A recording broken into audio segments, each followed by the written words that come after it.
internautes, merci d'être des nôtres ce jeudi pour vous informer sur l'actualité économique. Bonjour à toutes et à tous. Le Bénin renforce sa transition vers un développement durable avec le plan d'action pour l'économie circulaire PAEC, lancé en mai 2025 avec l'appui de la Banque africaine de développement. Officiellement entré en phase de mise en œuvre le 4 février, ce plan vise à transformer le modèle économique linéaire en un modèle circulaire fondé sur la valorisation des déchets, la production et la consommation responsable. Aligné sur l'accord de Paris et l'agenda 2030, le PAEC ambitionne de renforcer la résilience économique et écologique du pays, de créer des opportunités locales et de faire des ressources déchets de véritables ressources au service du développement. Dans la même logique de développement et de renforcement des compétences locales, d'autres initiatives émergent sur le continent.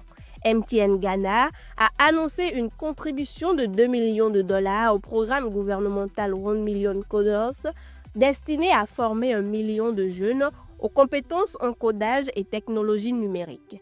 Cette initiative, portée par le ministère des Communications et des Innovations, vise à accélérer la transformation digitale du Ghana.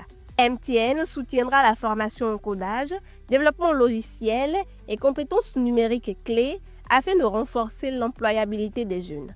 Le programme s'inscrit dans l'agenda national de digitalisation et de création d'emplois dans un contexte marqué par un fort taux de jeunes sans emploi ni formation.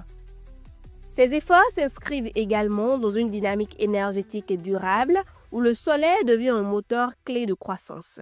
Le Nigeria s'est hissé en 2025 au rang de deuxième plus grand marché solaire d'Afrique avec 803 MW de nouvelles capacités installées, soit une croissance annuelle de 141% selon le Global Solar Council. Cette progression repose exclusivement sur les systèmes solaires décentralisés qui représentent environ 96% de la capacité totale en raison des faibles du réseau électrique et du coût élevé du diesel.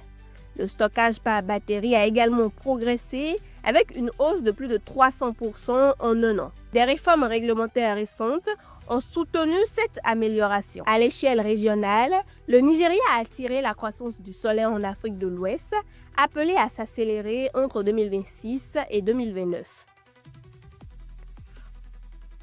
Enfin, la Banque néerlandaise de développement FMO a annoncé l'octroi d'un financement de 5 millions USD à First National Bank Zambia pour soutenir des investissements liés à l'action climatique en Zambie. Cette facilité permettra de financer des projets verts et des projets d'adaptation climatique en ciblant notamment les PME et le secteur agricole.